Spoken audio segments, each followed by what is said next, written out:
Muito bom dia, pessoal. É com uma honra e satisfação que estamos reunidos aqui nessa quinta-feira. É um evento ímpar do Conselho Regional de Medicina Veterinária do Estado de São Paulo, onde nós estamos trazendo um tema de alta relevância para quem trabalha com pet food, quem trabalha em clínica de pequenos animais e tem aí uma visão de prevenção de vários pontos em relação ao armazenamento e qualidade de produtos nutricionais. Bem, eu sou o Ives Miceli de Carvalho, sou médico veterinário, estou aqui representando a Comissão de Nutrição Animal do Conselho Regional de Medicina Veterinária do Estado de São Paulo, a qual eu presido desde 2014. Essa comissão foi criada em 2014, na gestão do Dr. Francisco Cavalcante, com o intuito de trazer profissionais da área de nutrição animal, das diversas frentes de trabalho, para que a gente pudesse compor entre médicos veterinários e zootecnistas, especialistas em temas importantes e áreas afins, para poder trazer um suporte para os colegas profissionais no mercado de trabalho. Então, essa comissão tem esse intuito e essa comissão faz parte de outras comissões também que o nosso Conselho de São Paulo tem, que é exatamente com esse intuito de dar o suporte. Então, o papel do Conselho Regional de Medicina Veterinária, ele vem alicerçando o trabalho dos médicos veterinários nas suas diversas áreas de atuação e também aqui no quesito nutricional.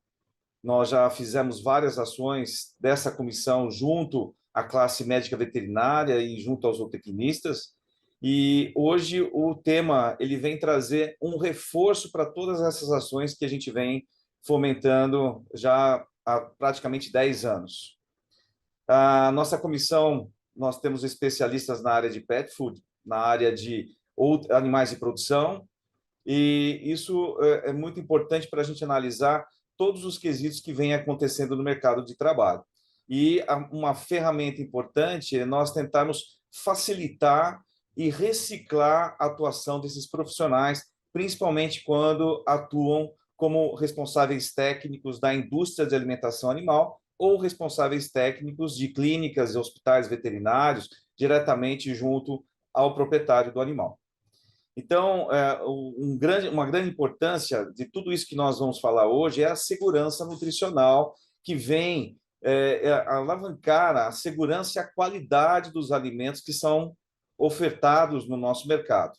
Nós sabemos a quantidade de produtos que nós temos hoje, a quantidade de marcas, e é muito importante o quê? Que o médico veterinário que vá prescrever um alimento para um animal de estimação, ele tem a garantia do fabricante, a garantia de todo o sistema que está por detrás, qualitativamente falando, de todo esse produto que foi minimamente desenvolvido, elaborado com quesitos em bases técnicas, em bases científicas. Então, é isso que nós preconizamos, né? A questão qualitativa em todos os momentos, em todo o segmento dessa cadeia, que é muito importante hoje, principalmente para manter e garantir a saúde dos animais de estimação.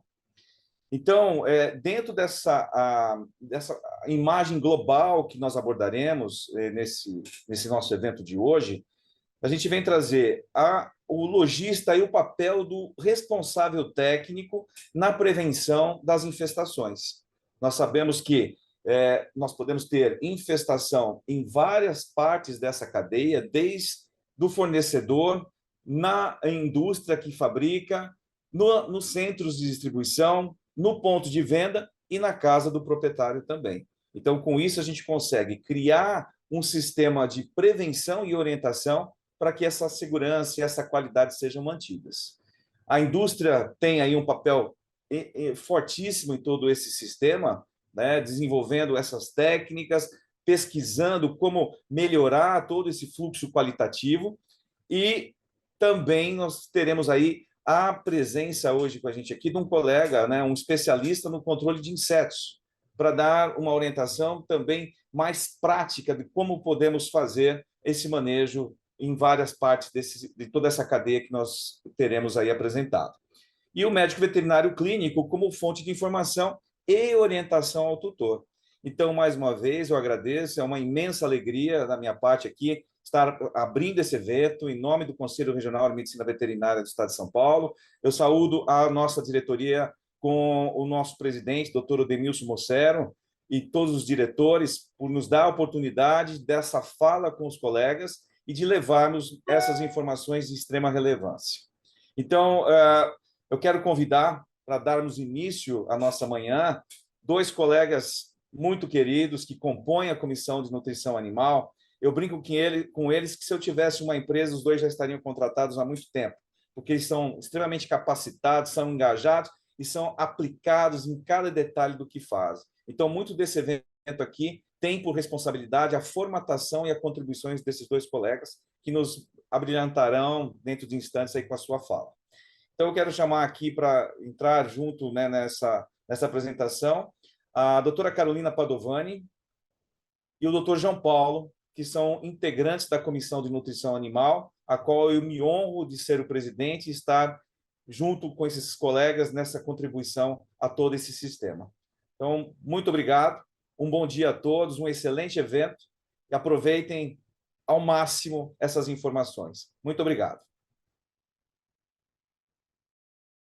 Obrigado, Ives, pelas palavras, obrigado pela apresentação. Desejo um bom dia a todos e um excelente evento. Pode passar, Ivan, por favor.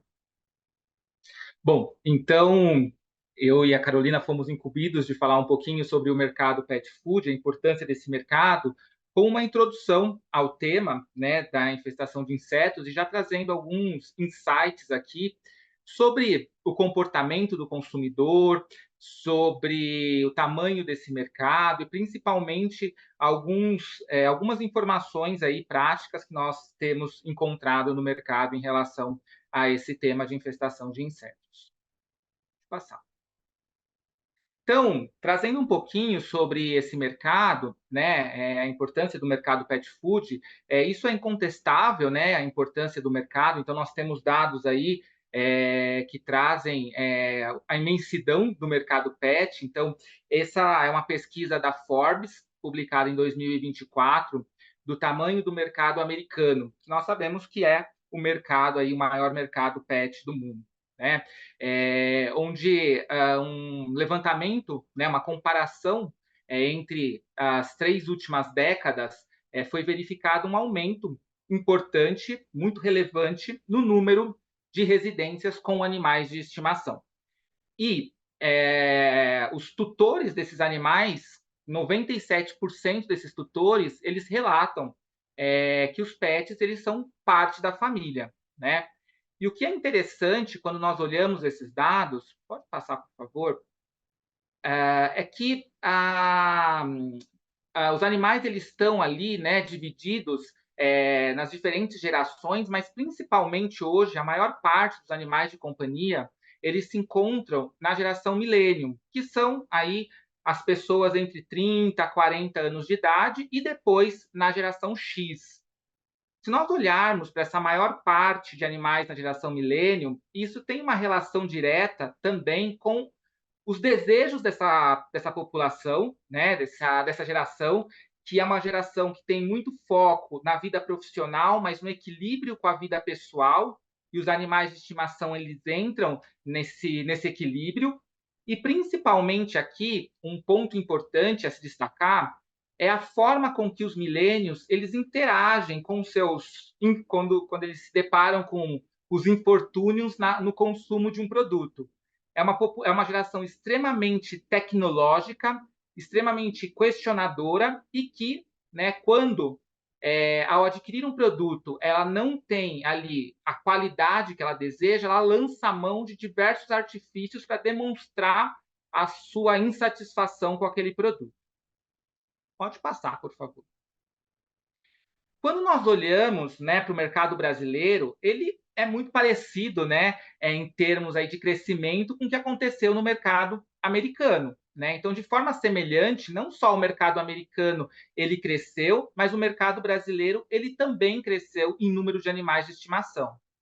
O que torna evidente para nós, né, é que o mercado pet ele realmente uma locomotiva, né, em número de animais, e existe uma preocupação com a qualidade de vida e a saúde desses animais. Pode passar, por favor. E quando nós pensamos, né, em saúde e qualidade de vida, nós temos que ter claro as 5 liberdades, né? Então, o bem-estar animal aí como saúde única.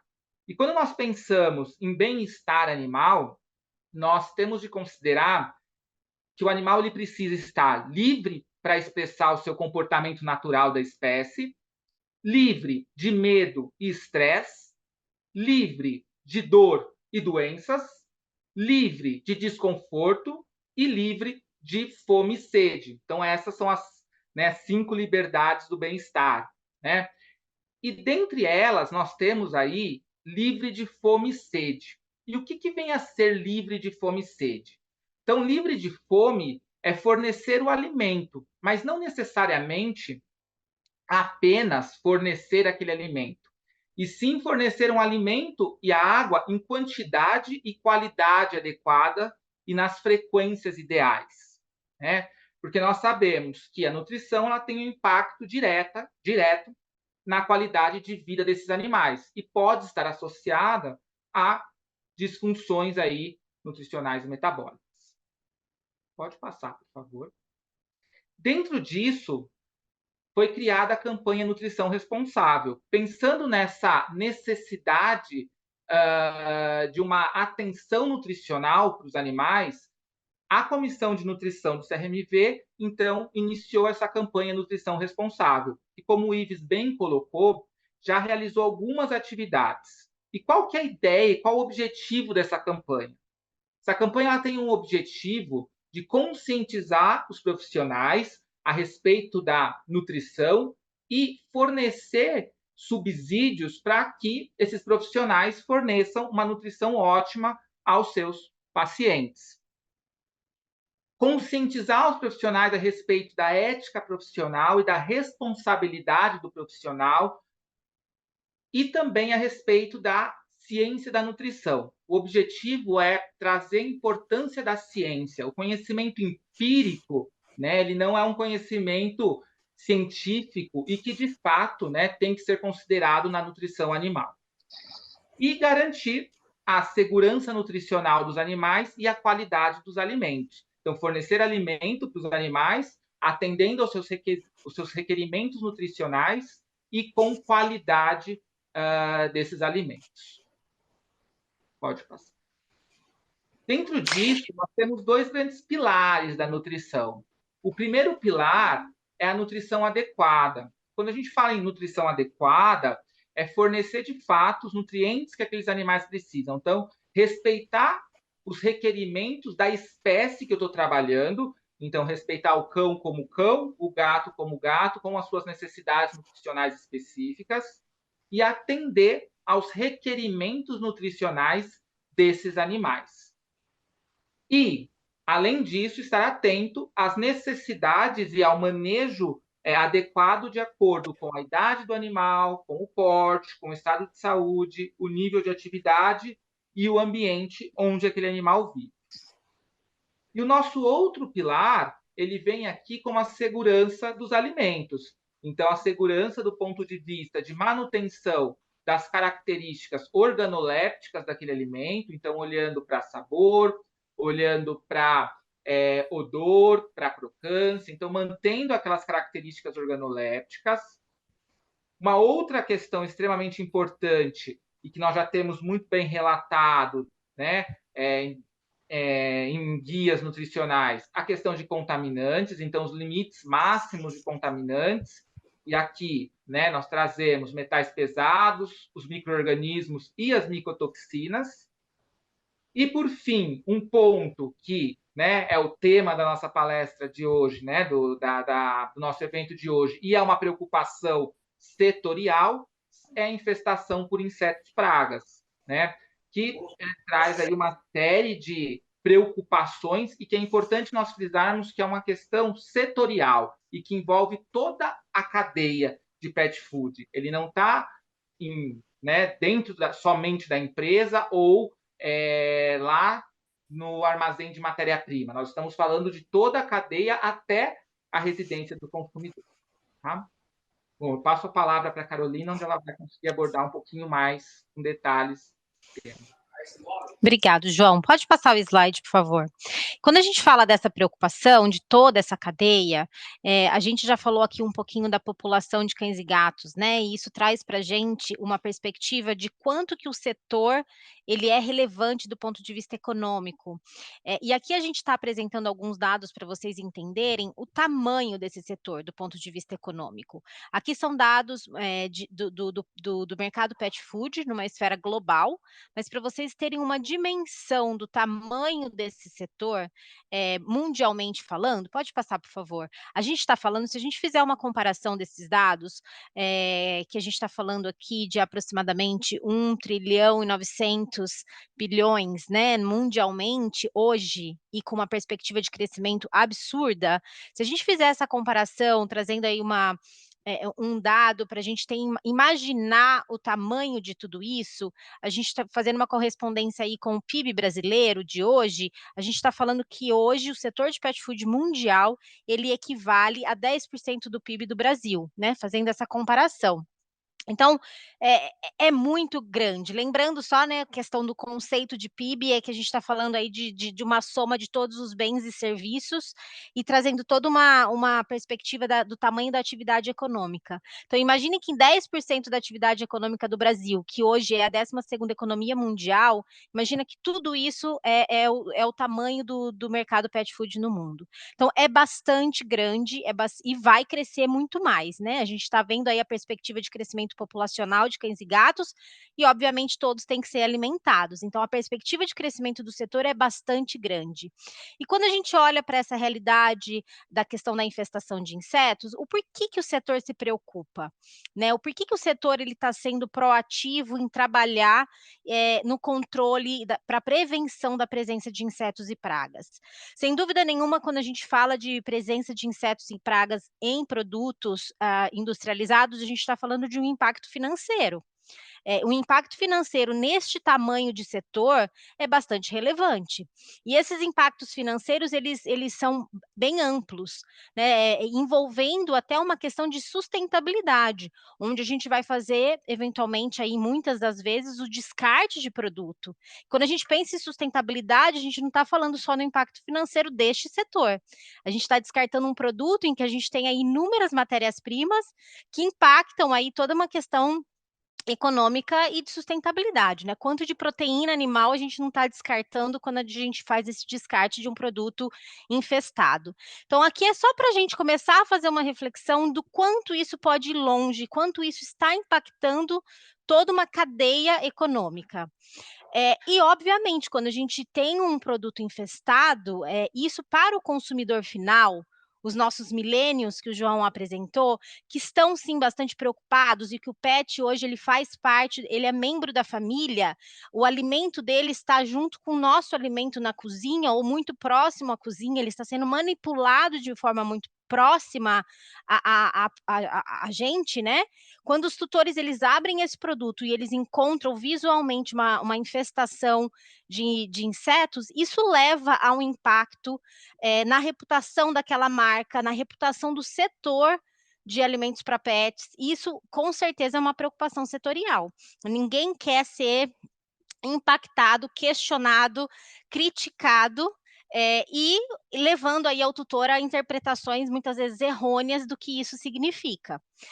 E claro, toda uma preocupação do que isso significa, né? Será que esse inseto que está ali, essa contaminação que o tutor está encontrando, o que isso pode acarretar para o meu animal? Né? Hoje os milênios eles têm muito essa preocupação. Então, o que isso pode acontecer? Né? O que isso pode levar de problema para o meu animal? E a gente sabe que, de forma também, de uma certa forma, existe uma correlação com o potencial desses insetos serem vetores microbiológicos. Então, a gente sabe que, enfim, isso gera toda uma preocupação. Então, pensando em aspectos todos esses aspectos, sem dúvida, o setor vem se mobilizando para buscar caminhos para minimizar, eventualmente aí reduzir ao máximo essas infestações, fazendo com que toda a cadeia se beneficie e, sem dúvida nenhuma, lá na ponta, o consumidor e os animais também. Pode passar, por favor. E aqui trazendo um ponto para vocês, porque muitas vezes a gente pensa, né? Pode concluir o slide, pode abrir todos os pontos. A gente se preocupa, né? E a gente fala, poxa, mas o Brasil é um país tropical. A gente vai falar, acho que os meninos vão abordar um pouquinho nas próximas apresentações, o que de fato acontece do ponto de vista prático quando a gente fala de insetos, quais são esses insetos, a gente vai conhecer um pouquinho mais sobre isso.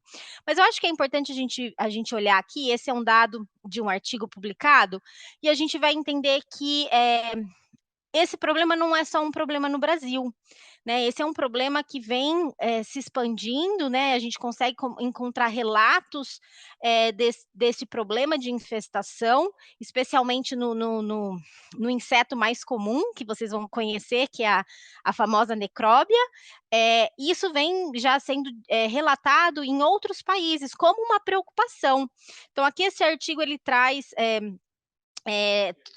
alguns países em que isso foi verificado como algo preocupante na Europa, né? Então, aqui eu não vou entrar em detalhes do artigo, mas sem dúvida nenhuma é para vocês entenderem que não é só um problema e uma preocupação setorial no Brasil, isso é uma preocupação no mundo.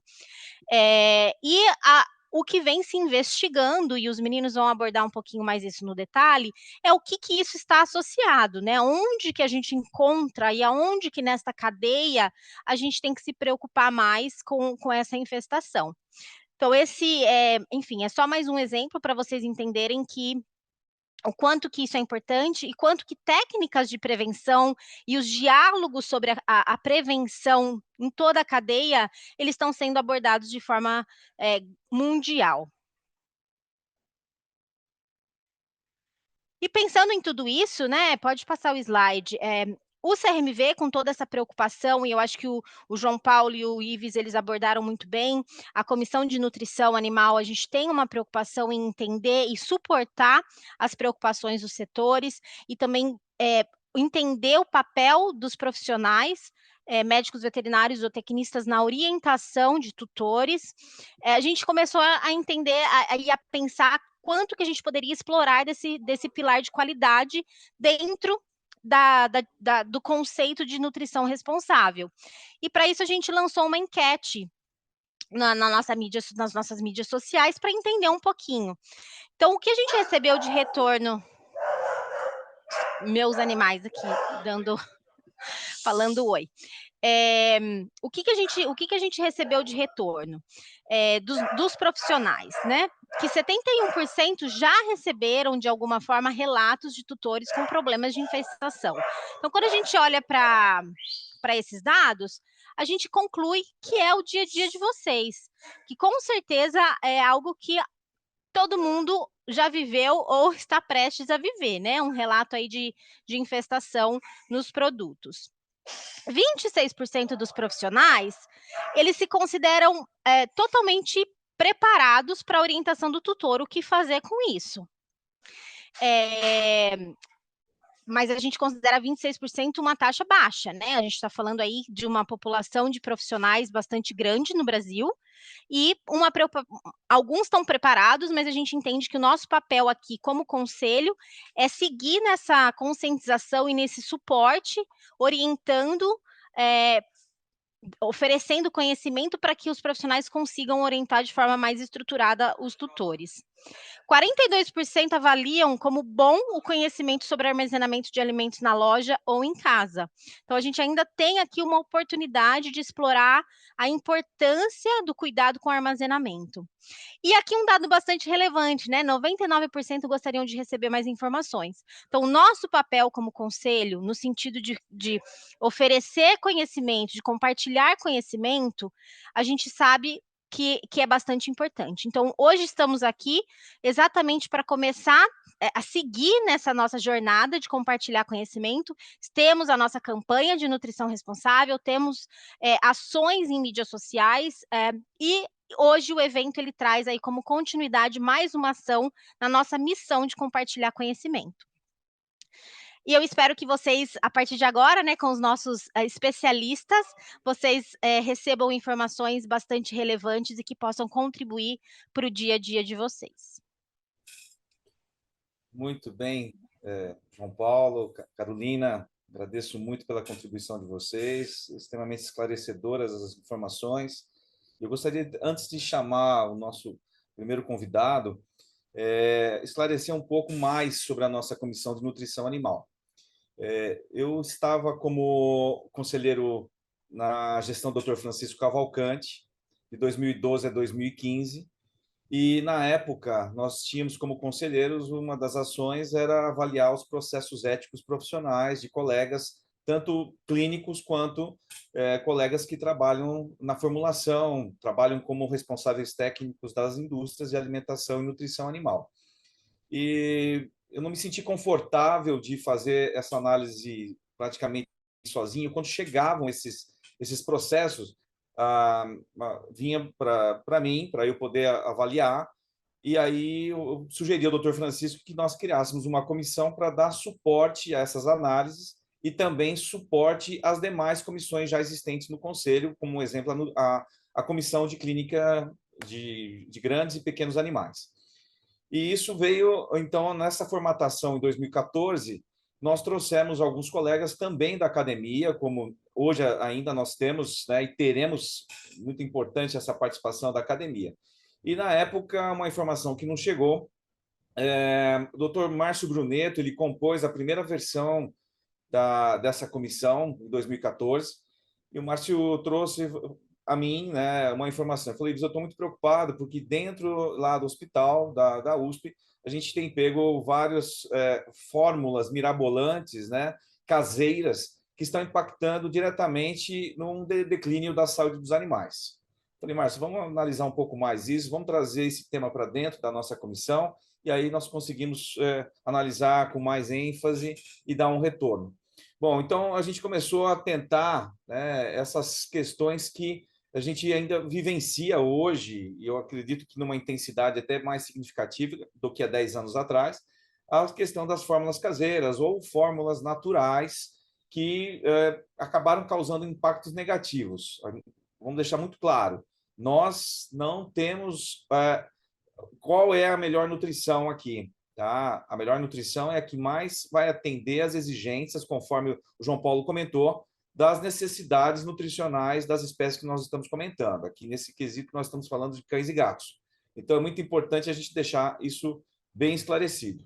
Então, o que nós preconizamos é a qualidade, a segurança, e não aquela formulação de fundo de quintal sem comprovação técnica, sem comprovação científica, e que acaba, ao invés de melhorar a qualidade de vida dos nossos pacientes, acaba agravando o quadro de saúde e levando a um declínio como um todo.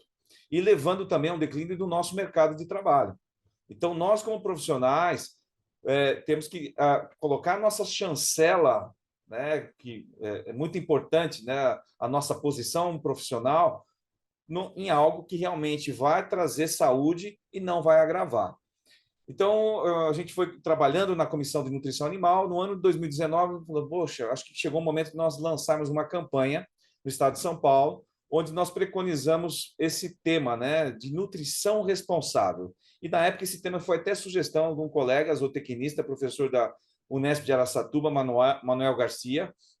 E o Manuel falou, poxa, se ele está focado aí no tema do responsável técnico, vamos colocar uma nutrição responsável. Mas nutrição responsável para quem? Então, nós pensamos nas 3 esferas principais. Do formulador ser responsável pelo que está formulando, do médico veterinário clínico e zootecnista aqui na orientação ao proprietário e ao dono, o proprietário do animal, na hora de adquirir um produto. Então, com isso, nós criamos aí uma base para poder sustentar toda essa questão de responsabilidade. Então, com isso, em 2019, nós elaboramos essa campanha. 2020, exatamente 19 de março de 2020, nós teríamos um evento presencial na sede do Conselho em São Paulo, e aí, uma semana antes, a pandemia impediu esse evento ser presencial.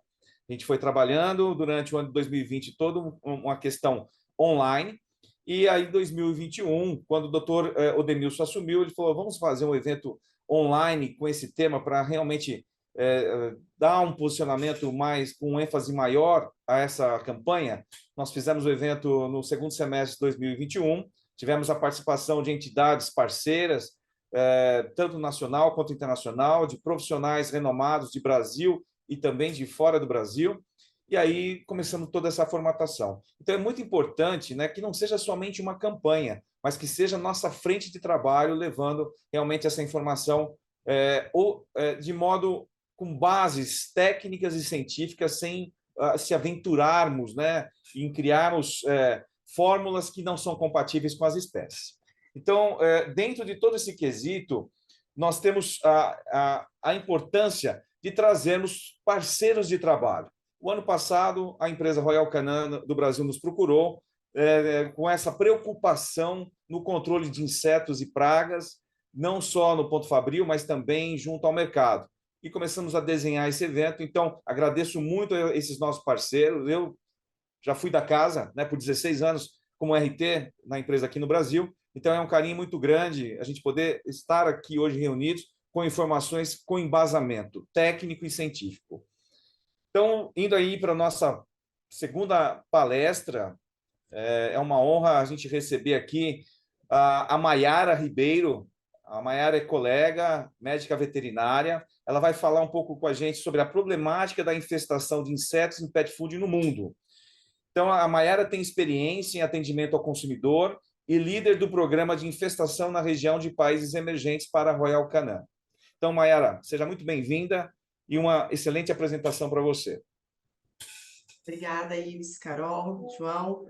Então, seguindo um pouquinho do ponto, né, para complementar os pontos e questionamentos que a Carol trouxe, vamos falar um pouquinho sobre inseto em pet food no mundo, né? Então, será que é um assunto relevante, de fato? As pessoas, elas se preocupam com isso? É algo recente? Nós já entendemos que é uma problemática mundial, né? Como a Carol trouxe alguns dados, e aqui eu trouxe para vocês algumas matérias, não vou entrar também no detalhe, mas para trazer para vocês sentirem um gostinho um pouco de quanto tempo já esse assunto vem sendo abordado e o quão amplo tem atingido, quantos países a gente tem atingido, né, com esse assunto. Então, aqui do lado esquerdo, inicialmente, é uma matéria, um artigo do boletim da PANVET, que é uma Academia Paulista de Medicina Veterinária, onde é abordado como reconhecer um produto de qualidade e prevenir a infestação por pragas e insetos. Então, é um artigo bem legal que ele, inclusive, traz a importância do médico veterinário, não só como clínico, mas também como RT, na questão de compartilhar informações ali com o tutor sobre esse tema. O segundo, do lado esquerdo ainda, também é um artigo que vem na revista da Vet Focus. Eu não sei o quanto vocês conhecem essa revista, né? Mas é uma revista com materiais desenvolvidos para disseminar o conhecimento científico diretamente para a classe médica veterinária. Hoje tem mais de 50 países e é publicado em 10 línguas. Então, aqui também fala-se como prevenir as infestações provocadas por inseto. Então, vocês conseguem ver que cada vez é mais direcionada ali para o profissional, para o médico veterinário. Aqui no meio nós temos um artigo também do Pet Food Institute, que esse instituto ele é muito semelhante à BIMPET, né, que é a Associação Brasileira de Indústrias de Produtos para Animais de Estimação.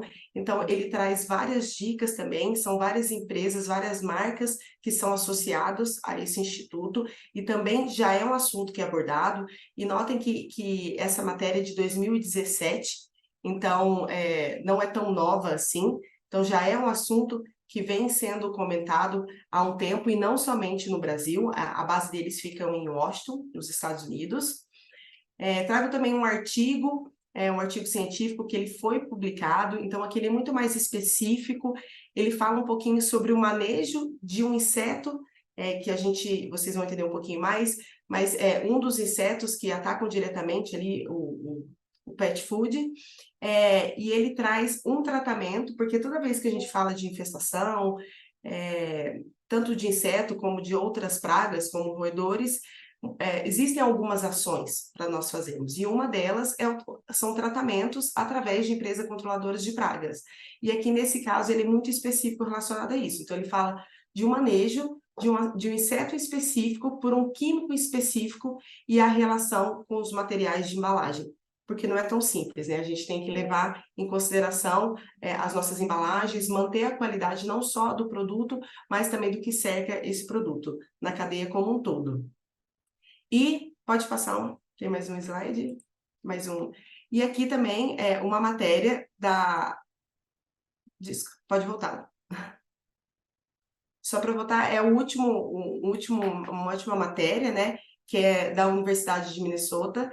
Então, eles trazem também, é um artigo mais antigo também, eles citam insetos, eles falam como prevenir. Então, são informações que elas estão abertas aos públicos. Então, assim, e como a Carolina trouxe, né? Essa geração de hoje cada vez tem mais acesso às informações de uma forma fácil e com detalhe. Então, cada vez existe mais questionamentos, e com esse tema não é diferente, tá bom? Pode passar? Falando um pouco, então, respondendo, né, as perguntas que eu fiz inicialmente, então, sim uma problemática mundial, ela não está correlacionada diretamente a uma marca, a um tipo de alimento só para cão, só para gato, e também não está correlacionada a somente um país. Então, é uma problemática mundial. E por quê, né? Então, 80% dos seres vivos do planeta, eles são insetos. Então, esse é um dado que toda vez que eu comento sobre ele, eu me lembro o quanto isso me assusta. Então, tem muito mais inseto do que ser humano. Mas, no caso, a gente não está falando de todos os insetos, né? Quem são esses insetos esses insetos pragas que nós estamos falando, que é o tema desse nosso momento hoje? Então, eles são conhecidos como pragas de produto armazenado, ou SPI, que significa que é o Store Product Insect, e ele está muito direcionado, a função dele é a decomposição da matéria orgânica. Então, aqui ele desvenda um pouco do porquê o alimento pet food é tão atrativo para esse tipo de inseto. Então, o que atrai, de fato, é a proteína. E aí, quando a gente pensa um pouquinho sobre isso, a gente entende que não é só o pet food. Eu posso trazer outro exemplo para vocês, que são os ossos defumados. Então, os ossos defumados também é uma fonte de alimento para esses insetos que eles gostam, e eles gostam muito. Então, soma-se ao fato de que a embalagem não é tão resistente e acaba atraindo, sim, esse tipo de inseto. Eles possuem também um elevado potencial biótico. O que é isso? Eles se reproduzem muito rápido. E a temperatura, que foi um ponto também que a Carolina comentou com a gente, que nós vivemos em um país tropical, ela está diretamente correlacionada. O Ricardo ele vai trazer um pouquinho mais de detalhe para vocês, mas ela está correlacionada com essa rapidez no ciclo de vida desse inseto. E além deles se reproduzirem muito rápido, né, porque quanto mais quente, mais rápido é o ciclo de vida, eles também se reproduzem mesmo na ausência do alimento preferido. Ou seja, se ele está no local e por algum motivo ele não tem mais aquele alimento, é muito simples, ele come um outro inseto. Então, qual que é o grande problema, né? Que essas infestações, elas são silenciosas. Elas são é diferente de um roedor, que quando a gente vai no ponto de venda, a gente aborda até mesmo o centro de distribuição ou unidades fabris, quando nós questionamos qual que é o maior receio correlacionado à praga, à infestação. É muito comum a resposta vir relacionada a roedor, por N motivos, né? E um deles é porque é algo muito visível, né? Não tem como você ignorar um roedor ali, sem contar as doenças, né, que eles podem transmitir. Mas a questão do inseto, ele é muito pequenininho, ele é muito simples, então muitas vezes passa despercebido, e esse tema, ele começa a ser tratado como algo normal, o que não é. É algo comum, mas não deve ser tratado como algo normal. Pode passar, por gentileza?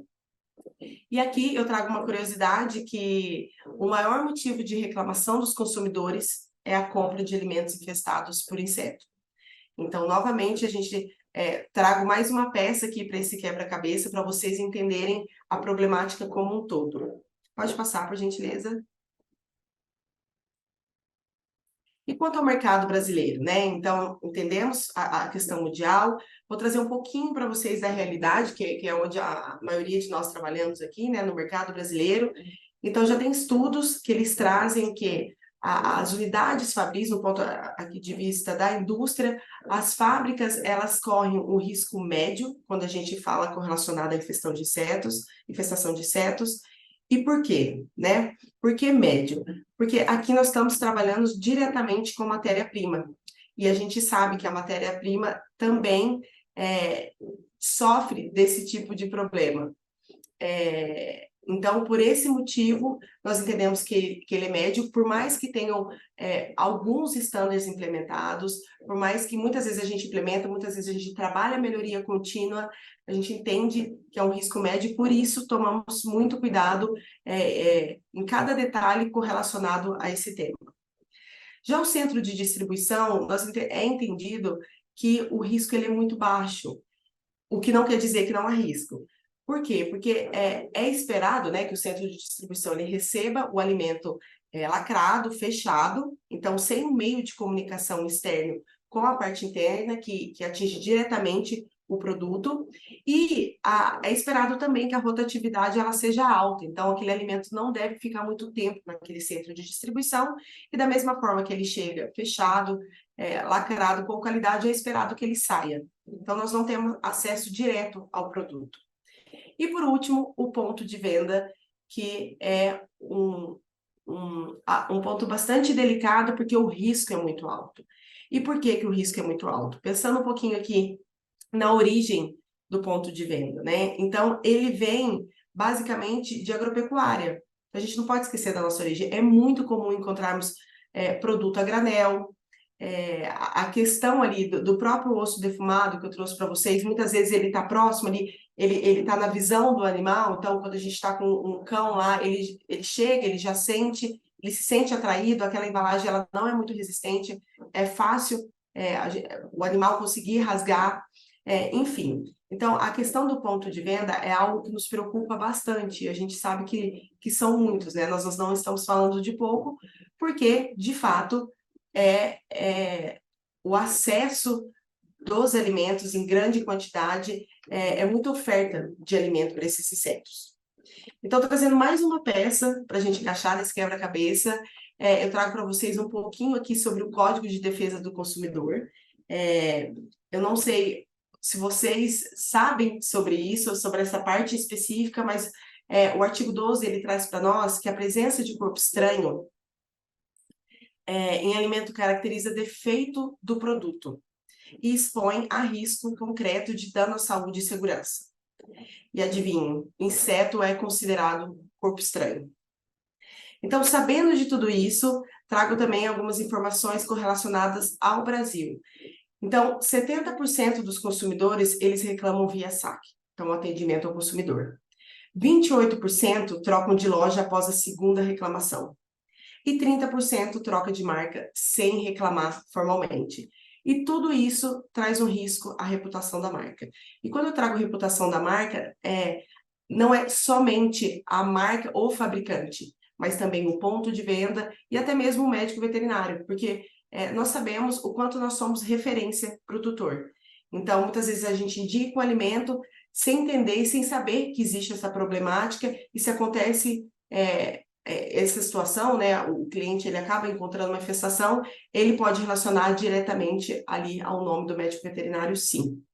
Então, por que esses números são tão preocupantes, né? Esse 70%, na verdade, é o que justifica a gente estar aqui, porque é o que mostra para a gente, de fato, essa problemática, que ela existe e que ainda temos muitos passos a galgar.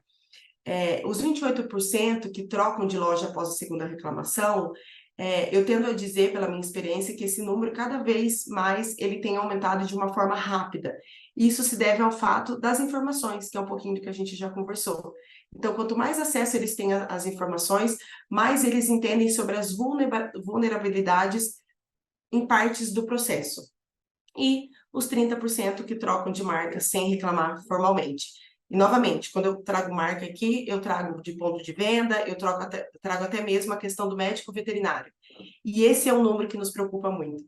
Porque essas são as pessoas que a gente não tem acesso à informação, a gente não sabe o que está acontecendo. Então, como que conseguimos acessá-las?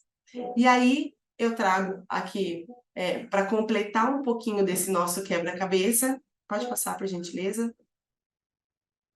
o nosso farol, né, que é o Reclame Aqui. Então, essa é uma ferramenta brasileira que a gente sabe, hoje é muito comum que nós usamos, né? Então, quando a gente quer comprar um produto, antes a gente procurava muito no benefício que ele traz para nós. Mas hoje as pessoas elas estão muito ligadas no malefício que ela pode trazer. Quais são os desafios que eu vou enfrentar se eu comprar aquele determinado produto, se eu comprar daquela determinada marca? Então, o Reclame Aqui é uma ferramenta muito importante e rica, que é um farol para a gente entender um pouco como está a questão desse tema no nosso país. Pode passar, por gentileza. Então, pensando nisso, eu imagino que vocês têm várias perguntas, né? Mas eu trago um pouquinho mais de pergunta. Então, como que a indústria, né, se estrutura para combater as infestações e qual que é o papel da empresa controladora de praga? Porque é muito comum, quando encontra-se infestação de pragas independente do local, a gente direcionar diretamente para a empresa controladora de praga. Então, não eu vou chamar uma empresa, caso eu não tenha, né? Eles vão resolver e tá aí um ponto que a gente se engana, porque a empresa controladora de praga, sim, ela tem um papel muito importante, ela suporta, mas ela sozinha nesse ponto não consegue entregar o resultado esperado. A gente tem alguns outros pilares que nós vamos comentar, que estão muito correlacionados à gestão de limpeza e também gestão de resíduos, que são aqueles alimentos que estão avariados, muitas vezes a qualidade do alimento está boa, mas por algum motivo o PET não se adaptou, então a gente recolhe aquele alimento. Como que a gente consegue trabalhar com isso? Né? Pode passar, por favor. Vem uma segunda pergunta também. Como que o ponto de venda se estrutura para combater essas infestações? Agora que todos sabemos que sim, é um ponto que a gente precisa olhar bastante ali no ponto de venda, devido a todas as características que a gente sabe que existe nesse pilar. Pode passar? E por último aqui, qual que é o papel do médico veterinário dessa situação? Será que a gente pode ajudar de alguma forma? Será que a gente pode ser um veículo de informação e compartilhar o nosso conhecimento com esses tutores? Então, eu deixo aqui esses questionamentos e chamo o Ricardo para dar sequência à palestra e trazer informações mais técnicas. O Ricardo ele veio, trabalhou por muitos anos numa empresa controladora de praga, hoje ele presta consultoria, e aí eu deixo aqui os meus questionamentos para os próximos amigos aqui, os próximos colegas, me ajudar a responder essas perguntas. Muito obrigada. Mayara, muito obrigado por sua contribuição de alta relevância, né, mostrando que a responsabilidade é de todos que estão envolvidos nessa cadeia, desde o fabricante ao consumidor, nessas orientações e todo esse controle. Eu tenho aqui um relato meu próprio, né? Na década de 80, eu era adolescente e eu ganhei um cãozinho, e na época começou a fomentar alimentos industrializados recém chegando no mercado. Eu fui numa agropecuária, adquiri um produto, e quando eu cheguei na agropecuária, eu percebi insumos ao lado do armazenamento desse produto, e que tinha ali algumas teias de aranha, que é semelhante à teia de aranha, e eu vi traças ali dentro também desses insumos. Aí a ingenuidade, na época, não permitia ter uma outra visão, e aí, de repente, eu levei o produto para a residência. A hora que eu abri lá, essa mesma teia que estava lá no insumo estava dentro do produto adquirido. Então, olha só, né? Isso não é... Eu estou falando da década de 80, mas hoje acontece muito também. Então, é o que nós temos que tomar essa relevância e essa responsabilidade, trazendo para nós toda essa ressalva de orientação e de prevenção, né? Muito bem, Mayara, muito obrigado, viu? Parabéns pela sua apresentação. Bom, dando continuidade à palestra, a terceira palestra aqui, também para enriquecer a nossa manhã, o tema higiene do ponto de venda e sua relação com a infestação por insetos em pet food. Quem vai trazer essa contribuição é o senhor Ricardo Gattas. O senhor Ricardo é engenheiro agrônomo, especialista em entomologia urbana, com 16 anos de experiência atuando como consultor técnico em controle de pragas urbanas. Senhor Ricardo, muito bom dia, muito obrigado por estar aqui conosco nessa manhã e agradeço também por sua contribuição. Viu? Um abraço, uma excelente apresentação. Bom dia, doutor Ives. Muito obrigado. Bom dia a todos. É uma satisfação muito grande estar aqui com vocês no dia de hoje. Em primeiro lugar, eu gostaria de agradecer imensamente a Maiara Ribeiro e a Lísia Sintra, que é gerente da qualidade de mercado da Royal Canin, pela indicação e pela confiança em meu trabalho. Também gostaria de agradecer ao Conselho Regional de Medicina Veterinária do Estado de São Paulo por me conceder a oportunidade de contribuir com esse evento, né, com essa palestra. Bom, por favor, já está no slide? Vamos entrar no tema, então. Qual a importância da limpeza? Eu listei alguns pontos que são ou que deveriam ser considerados importantes para justificar o porquê da limpeza, tá? O primeiro ponto é que a limpeza ela é fundamental para garantir a saúde dos animais e a qualidade do alimento, ou seja, garantir um produto seguro, livre de contaminação por pragas. O segundo ponto que eu quero destacar é que, se tivermos um ambiente sujo, com presença de pragas, isso pode prejudicar a imagem do negócio. Portanto, um ambiente limpo e controlado é o caminho para garantir clientes satisfeitos dentro da loja, né? E com isso, também garantimos, de certa forma, a reputação da loja em relação à higiene e à qualidade dos produtos vendidos. Um outro ponto importante é que os custos envolvidos na limpeza e prevenção de infestação de insetos são substancialmente menores do que os custos de lidar com reclamações de cliente e alimentos contaminados. Então, para garantir que custos elevados associados aos reparos dos danos da contaminação dos animais sejam evitados, é preciso sim investir em limpeza. Enfim, limpeza e medidas preventivas evitam as perdas de clientes e eventuais denúncias. Elas também são um caminho para assegurar a conformidade com as normas de higiene para atender aos padrões dos órgãos governamentais. Então, pessoal, esses são os pilares pelos quais as medidas de limpeza se fundamentam para mitigar infestações de insetos nos pontos de venda. Próximo, por favor. E o que fazer e como fazer, né? Eu vou destacar aqui para vocês 15 pontos importantes para evitar a presença de pragas através da limpeza. O primeiro deles é elaborar um procedimento que contemple a gestão de limpeza e a gestão de resíduos e avarias, tá? É escrever um manual de boas práticas de armazenamento, tá? E não só isso. O segundo ponto importante é treinar todos os envolvidos no procedimento, tá? É preciso que todos daquele ambiente tenham aderência a esse manual. Senão, não adianta você ter um procedimento perfeito se as pessoas não sabem o que tem que fazer e não executam o que tem que fazer, tá? O terceiro item que eu destaquei é que esse procedimento deveria contemplar um checklist de limpeza da loja, com os pontos críticos, os responsáveis, a frequência e até as datas de execução. Se possível, colocar um croquis da loja indicando esses pontos críticos, tá? Próximo, por favor. Agora aqui a gente já vai falar um pouquinho da execução da limpeza, né? Preferencialmente, sempre utilizar um aspirador de pó potente, tá? Após o uso, faça a limpeza do equipamento, removendo todo o resíduo aspirado e descartando de forma adequada. Não é incomum o pessoal fazer a limpeza e deixar o equipamento sujo com resíduos no canto do ambiente. E ao final de algumas horas, os insetos que foram aspirados retornam ao ambiente pela própria tubulação do equipamento, tá? E o aspirador, ele é muito legal, porque além de retirar o adulto, ele acaba aspirando ovos, larvas e pupas que porventura estejam no ambiente. O quinto item que eu destaquei é utilizar a limpeza a seco, preferencialmente sempre a limpeza a seco. Evite a limpeza com água e, caso precise utilizá-la, utilize a menor quantidade de água possível.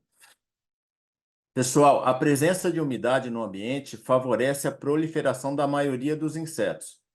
Quando essa umidade está presente nos resíduos, a situação se agrava ainda mais. Os insetos utilizam substratos alimentícios úmidos para iniciar uma infestação. E se a umidade ultrapassar 62%, as chances de proliferação de moscas aumentam consideravelmente. Portanto, a melhor opção é evitar a presença de umidade por meio da supressão da água. O sexto item que eu quero destacar é deixar os espaços de pelo menos 50 centímetros das paredes, né? Você não colocar, não encostar os produtos nas paredes, e pelo menos 10 centímetros do piso, para viabilizar a limpeza, inspeções e tratamentos. Quando há espaço adequado para inspeções e limpeza, é possível identificar vestígios de atividade de pragas logo no início da infestação e tomar medidas rápidas para evitar problemas mais graves, tá? O sétimo item que eu quero destacar é jamais fure os sacos de alimento para retirar o ar, a fim de facilitar a acomodação das embalagens nas prateleiras ou pallets. Esse item está estreitamente relacionado com a contaminação cruzada dos alimentos vendidos. Nós vamos falar de forma mais incisiva logo adiante, quando formos falar de um inseto extremamente oportunista, que é o Necrobia rufipes, tá? E o item 8, ter uma pessoa que realize inspeções por amostragem e valide o checklist de limpeza. Em outras palavras, é importante ter uma separação de funções entre quem avalia a qualidade da limpeza e quem a executa, para garantir imparcialidade e rigor na avaliação. Isso é especialmente relevante em contextos como hospitais, indústrias de alimentos e pontos de venda, onde a higiene e a limpeza são essenciais. Próximo, por gentileza. O nono item, em caso de avarias e derramamento de produtos, adote o conceito ver e agir, tá? Evitem aquela frase, depois alguém faz, depois alguém limpa. Os insetos, eles são extremamente oportunistas, tá? E eles não vão deixar uma oportunidade passar. Então, a limpeza tem que ser imediata. O item 10, treinar os colaboradores para identificar vestígios da presença de insetos ou pragas. É preciso que seu time saiba identificar as principais pragas. Imagine que você vai pedir para alguém retirar todas as ervas daninhas do seu jardim. Se a pessoa não estiver capacitada para identificar as ervas daninhas, corre-se o risco de, ao final do trabalho, muitas delas continuarem infestando a sua área verde. Então, pessoal, ter pessoas treinadas aumenta suas chances de sucesso neste processo. O 11º item, ter uma empresa especializada em controle de pragas para fornecer suporte nos pontos críticos de inspeção e limpeza, bem como nos tratamentos necessários, tá? E o item 12, nas áreas de venda de produtos a granel, os cuidados devem ser redobrados. Próximo, por favor. O item 13, acho que pulou um aí. Remova e separe imediatamente qualquer embalagem danificada e aspire os resíduos derramados no ambiente ou nas prateleiras, tá? Coloque esses produtos avariados em sacos plásticos resistentes e transparentes, vedando-os com fita para impedir o acesso de insetos. E, por último, dê destino aos produtos avariados o mais rápido possível, retirando-os da loja, tá? Próximo, por favor. Próximo. Bom, pessoal, agora vamos falar de quais são as principais pragas atraídas por falhas na gestão de limpeza, tá? Na lista abaixo, faltaram duas pragas que ocorrem em pontos de venda, são as moscas e as baratas. No entanto, eu optei por não as incluir, a fim de destacar as pragas mais comuns em infestações de produtos armazenados. Nós temos aí, ó, o primeiro besourinho à esquerda é o Lasioderma cerricorne. Ele é um besouro cuja larva e adulto perfuram alguns tipos de embalagem e o adulto é um excelente voador. O segundo besourinho é o Necróbia rufipes. É um besouro cujas larvas e adultos são extremamente oportunistas e nós vamos falar dele já já. O terceiro é o Tribolium. Tribolium é um besouro típico de produtos farináceos e sua presença indica falhas na limpeza. A quarta praga aí é a Plódia, é uma mariposa cujo adulto praticamente não se alimenta e os danos são causados pela fase larval do inseto. A larva possui uma mandíbula muito forte, capaz de perfurar certos tipos de embalagem. O quinto besourinho é o Orizaéfilos. É um besouro típico de resíduos. Sua presença é um indicativo de falhas de limpeza e presença de umidade. A sexta praga, também, a Eifecha, também é outra mariposa que pertence à mesma família da Plódia, que é a família Pyralidae, e o dano é causado pela fase larval. As próximas pragas são os roedores comensais. São os roedores que convivem na área urbana, tá, pessoal? Nós temos aí o primeiro roedor aí à esquerda, que é o sétimo ali, o número 7, é a ratazana. Depois o do meio é o camundongo e por último à direita é o rato de forro, que esse aí realmente dá muito trabalho para ter o controle. Próximo, por favor. Vamos agora aqui aprofundar um pouquinho mais e falar do Necróbia rufipes, tá? Também conhecido como hand beetle. Ele é um besouro da família Claridae, tá? Ele é um besouro que mede mais ou menos 4,5 milímetros de comprimento. Ele possui pelos pelo corpo, né? A cabeça, tórax e abdômen possuem os pelos eriçados. A superfície do corpo é de uma cor verde azulado brilhante e metálica, tá? As pernas são marrom avermelhadas ou alaranjadas. E a antena dele é bem peculiar. Ela tem 11 antenômeros, sendo que os primeiros 5 antenômeros, perto da cabeça, né, na base, eles são alaranjados, e os 6 antenômeros terminais são pretos. E ainda assim, os antenômeros terminais, os 4 últimos, eles têm uma forma de clava. Então, pessoal, se vocês se atentarem para esses itens que eu passei, qualquer pessoa vai ser capaz de identificar um necróbia no ambiente, tá? Não tem como errar se você se apegar a essas características. Esses besouros são extremamente ativos, eles têm asas, eles são capazes de voar, mas eles têm preferência por caminhar.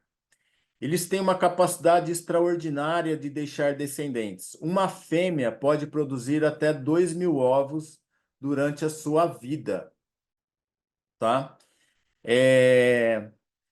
Elas procuram colocar os ovos sempre em pequenos grupos e espalham esses grupos pelo ambiente para aumentar as chances de sobrevivência da espécie, uma vez que essa espécie é canibal, ou seja, as larvas comem larvas da própria espécie e os adultos comem os ovos, larvas e pupas também da própria espécie. Normalmente, esse adulto vive em torno de 1 ano e o ciclo de vida do ovo até a fase adulta leva em torno de 50 a 60 dias, dependendo da temperatura e umidade. Quanto mais frio, mais longo é esse período. Tá, pessoal? Por favor, pode passar. Aí está o ciclo de vida, ó. Acho que não estava aparecendo antes. Então tá aí o ciclo de vida desse inseto, tá? Ele é um ciclo de vida rápido e a quantidade de ovos é impressionante, né? Próximo, por favor. Agora vamos aprender um pouquinho a identificar a larva, tá? As larvas contêm 3 pares de pernas articuladas. O corpo é cinza creme e possui muitos pelos ao longo dele. A cabeça e a superfície superior do primeiro segmento do tórax contém uma placa endurecida marrom, tá? O último segmento abdominal, que é o 9º segmento, também tem uma placa marrom, além de 2 chifres que se curvam fortemente para cima. Eles são chamados urogonfos e têm a função de ajudar na locomoção da larva dentro de um substrato. Essas larvas, pessoal, têm fototropismo negativo, ou seja, elas se escondem da luz. Por isso, elas tentam migrar para os locais escuros do ambiente quando elas eclodem dos ovos. Assim que elas eclodem dos ovos, elas são chamadas de L1, tá? É a larva 1. Essas larvas elas têm 1 milímetro de comprimento e 0,24 milímetro de diâmetro, ou seja, elas passam por orifícios de 1/4 de milímetro. Por isso eu disse lá no começo da palestra que não se pode furar embalagens. Elas são extremamente pequenas, oportunistas e fogem da luz. E no último estágio da larva, no estágio L4, elas saem do substrato e elas migram para locais mais secos, escuros e seguros para empuparem. Próximo, por favor. Aqui, pessoal, eu vou mostrar para vocês a fase de pupa do Necróbia. Olha só, esse inseto, na última fase larval, ele secreta uma substância esbranquiçada, que no começo é líquida, mas rapidamente ela endurece, tá? E com isso forma uma câmara, que é a câmara pupal, onde ele vai passar ali os seus 8 dias ali, para completar o ciclo de vida, né? E dali vai eclodir o adulto. Então, ó, na foto à esquerda, vocês podem perceber que nesses alimentos, a larva L4 entrou dentro do alimento, ela secretou essa substância esbranquiçada e formou uma câmara pupal. Em cada pontinho branco daquele vai sair um adulto de Necróbia. Um outro ponto que as larvas se utilizam para formar a câmara pupal são nos papelões corrugados do ambiente. Então, elas entram no papelão, fecham o papelão com a substância esbranquiçada e ali vai sair o adulto. Pode perceber nessa foto do papelão que tem áreas que estão sem fechamento, estão livres de inseto, mas tem áreas que estão fechadas com a parte branca. Cada área dessa fechada vai sair um inseto adulto, um necróbio adulto dali. Tá? Próximo, por favor. Ali, ó, na foto da direita, a larva L4 de necróbia já está começando a formar a câmara pupal dela, tá? E embaixo nós temos a foto do adulto já que eclodiu da câmara pupal. Próximo, por favor. E por último, pessoal, o último slide são as fotos dos pallets. Olha só, cada pontinho branco desse é uma câmara pupal. Então, a larva, depois que a hora que ela entra no estágio de L4, ela migra do alimento onde ela tá inserida, ela migra daquele ambiente, ela vai para um lugar mais seco, mais escuro e mais seguro. Então, ela pode, por exemplo, descer para os pallets e ela aproveita as depressões, as frestas que tem na madeira, ela entra ali, secreta a substância e forma uma câmara pupal. E aí está o grande risco, pessoal, porque, por exemplo, se você recebe um pallet de produto, ou se você faz uma venda e pega os seus produtos e leva e entrega num pallet que você não inspecionou, pode ser que você esteja recebendo ou levando inseto para esse consumidor final, sem você saber. Por isso que é tão importante o time de vocês, eles estarem capacitados, treinados para identificar a presença e os vestígios de atividade dessas pragas. Bom, pessoal, eu queria agradecer. Essa era a minha palestra, tá? E fico à disposição de vocês. Muito obrigado a todos. Parabéns, senhor Ricardo. Excelente contribuição. O senhor comentou no início, né? É muito importante que quem vai fazer essa vistoria do ambiente não esteja habituado ao local, para que tenha uma visão crítica de como está a higiene, como está tudo ali posicionado, né? Muito bem colocado. Muito Agradeço, em obrigado. nome do Conselho, a sua participação. Parabéns, viu? Muito obrigado. Adentrando aí já para a quarta apresentação, o case de sucesso no ponto de venda. Quem irá conversar conosco agora é o senhor Wilson Tanaka e o senhor Vanderlei Ostanelli. São representantes da rede de lojas Tanacão Pet Shop, referência na execução de programa de controle de praga.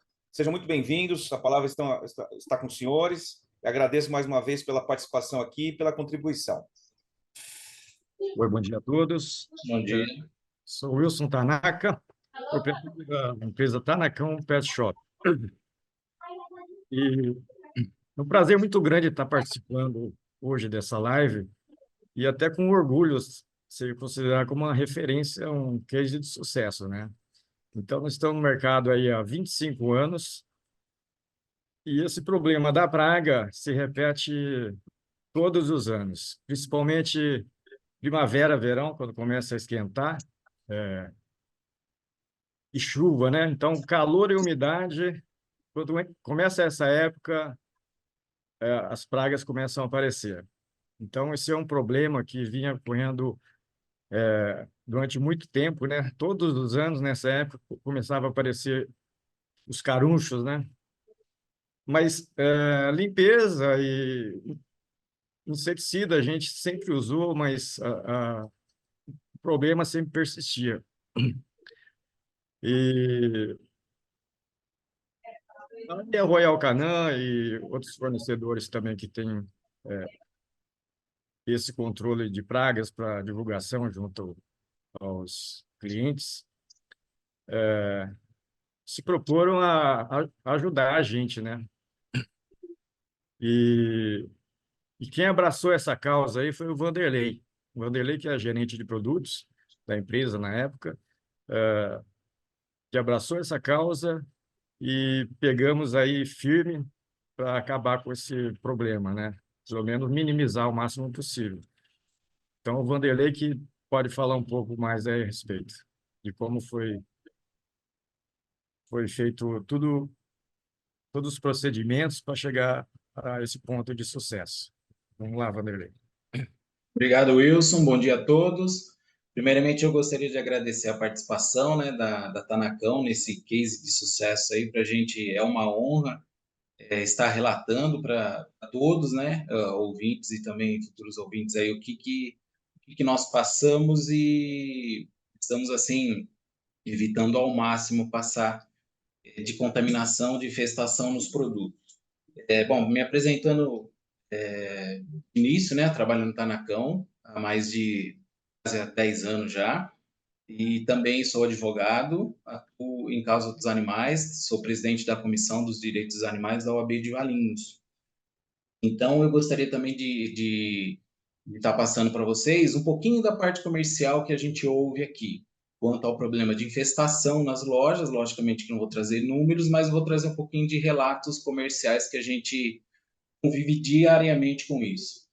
A gente, visitando algumas fábricas, né, de ração, a gente vê o investimento que as fábricas têm desde o início da cadeia produtiva até o destino final, que na verdade são os pets. E a gente não acha justo tanto investimento assim que a gente vê durante uma visita de uma fábrica, saco aluminizado, válvula de ar para não entrar, só para sair, enfim, depois tudo isso se perder durante os processos, né, de logística, armazenagem dentro da loja e qualidade de atendimento, né, dentro das lojas.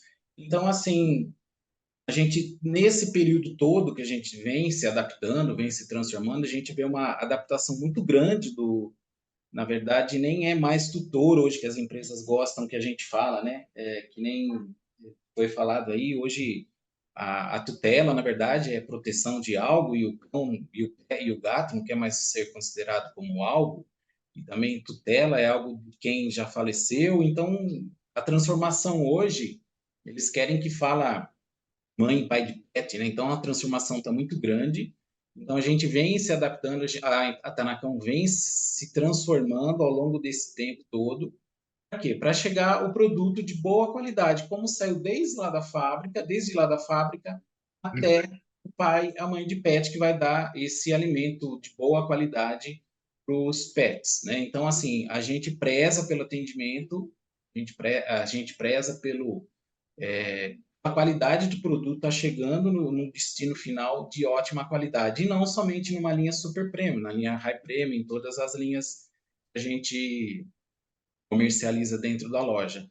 A gente ouve alguns relatos também de vendedores, que nem foi falado em vários pontos aí, e a venda nas lojas de granel, vamos dizer assim, em lojas de bairro, em lojas de poder aquisitivo menor, estão caindo sim, né?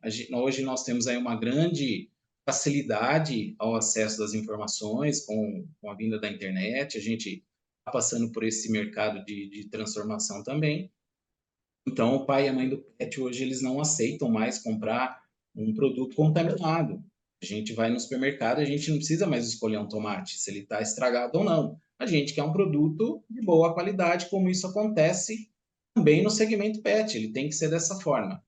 Então, os amadorismos aí, vamos dizer assim, eles estão fadados a assumirem, né? Porque é impossível, humanamente impossível, que nem o Dr. Ricardo comentou, ver uma teia de aranha, ver dentro da embalagem, isso é inadmissível, vamos dizer assim. Então, a gente falando dessa evolução, eu gostaria de estar passando alguns slides aí. Essa é a nossa empresa. Hoje, a Tanacão, nós estamos com 4 lojas, 2 em Valinho, 2 em Vinhedo, e também nós temos um depósito. Gostaria de estar mostrando para vocês alguns dos nossos slides aí, né, que nós, ao longo desse tempo, depois, após 2018, nós implementamos o programa de infestação, não só no depósito, mas também nas lojas. Eu gostaria de estar relatando para vocês o que nós passamos e, dessa forma, orientar aos demais, né, que possam também estar fazendo isso. E contando que mínimas atitudes geram resultados enormes. Então, é mais a questão de higiene mesmo, bom senso e constante treinamento com a equipe toda. Se tiver muito rotatividade, muito turnover dentro das lojas, passar esse conceito de armazenagem, né, dos produtos, desde a época que chega de uma transportadora até o final para o pai e mãe da pet. Então, o doutor Ricardo comentou sobre furar o saco. Eu me lembrei aí de um caso, né, que nós estávamos recebendo da transportadora e descendo da transportadora os sacos furados, todos eles na mesma região, né, no mesmo lado esquerdo. E ao recusar, né, que todos estavam furados para melhor acomodação nos pallets, eles ficaram assustados. E nós também ficamos assustados o fato deles não conhecerem isso. Então, a transportadora, sim, já vem com uma falta de informação, vamos dizer assim, por parte das fábricas, para a gente também estar dando continuidade nessa cadeia produtiva, desde a fábrica até a venda em si. Perfeito? Vamos lá, próximo slide. Bom, nosso programa de infestação, então, começou em 2018, onde a gente tinha um alto índice de reclamação nas empresas do saque, e também nós tínhamos, assim, dificuldades, né, em argumentar com o tutor, né, vamos dizer assim, naquela época, o tutor do que estava acontecendo, às vezes era da fábrica ou não, mas a gente via também que algumas fábricas se modificaram, porque às vezes a reclamação não era só na nossa loja, era em algumas outras lojas também.